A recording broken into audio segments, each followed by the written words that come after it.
ఒక ఖైదీని గత 2-3 రోజులుగా చావు దెబ్బలు కొట్టడం కూడా వార్తల్లోనూ అలాగే రాజమండ్రి సెంట్రల్ జైలు ద్వారా కూడా తెలిసిన విషయమే. రవికిరణ్ ఎస్ఓపి ఖైదీని తన సొంత పనులకు నియమించుకొని అతనితో రోజువారీగా పనులు చేయించుకోవడమే కాకుండా ఆలస్యంగా వచ్చాడని అతనిపై క్రూరంగా లాఠీతో చావు దెబ్బలు కొట్టడం జరిగింది. ఈ ఘటనని అడ్డుకున్న వార్డర్ను కూడా కొట్టడం జరిగింది.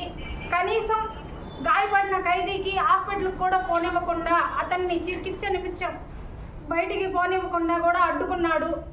అలాగే రవికిరణ్పై వెంటనే క్రిమినల్ కేసును నమోదు చేసి అతని వెంటనే ఉద్యోగం నుంచి సస్పెండ్ చేయాలి.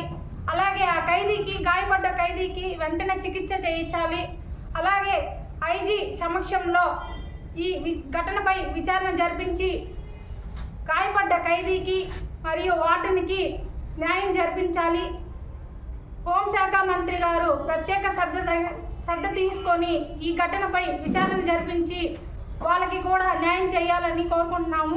అలాగే రవికిరణ్ గతంలో కూడా నెల్లూరు సెంట్రల్ జైల్లో టి వెంకటేశ్వర్లు అనే ఖైదీని కూడా విచక్షణారహితంగా దారుణంగా అతనిపై లైంగిక దాడి చేశారు. ఈ ఘటనలో కూడా రవికిరణ్తో పాటు అనుచరులైనటువంటి వాళ్ళు కూడా పాల్గొన్నారు. ఇది సిబిసిఐడి ఎంక్వైరీలో కూడా విచారణలో తేలింది. అలాగే సాక్ష్యాలు చెప్పిన ఖైదీలను కూడా బెదిరించడం కూడా జరిగింది.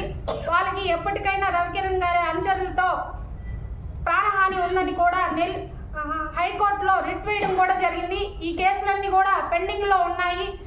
ఈ కేసులన్నీ పెండింగ్లో ఉన్నప్పటికీ రవికిరణ్ గారిని గుంటూరు రేంజ్కి బదిలీ చేయాలని చూస్తున్నారు.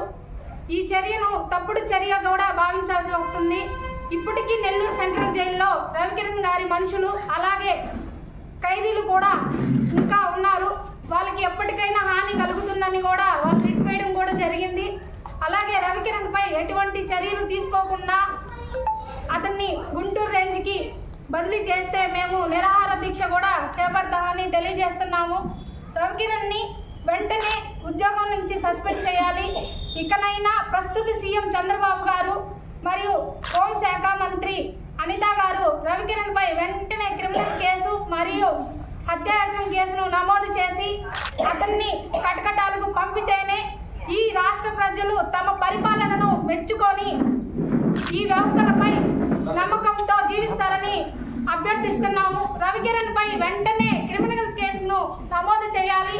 అలాగే హత్యాయత్నం కేసును నమోదు చేసి గాయపడిన ఖైదీకి మరియు వార్డెన్కి తగు న్యాయం చేయాలని కోరుకుంటున్నాము.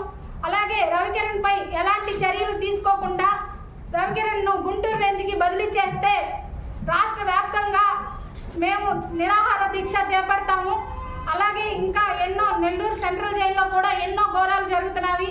అవన్నీ కూడా మీకు సాక్ష్యాధారాలతో కూడా మీకు మేము త్వరలోనే తెలియజేస్తాము.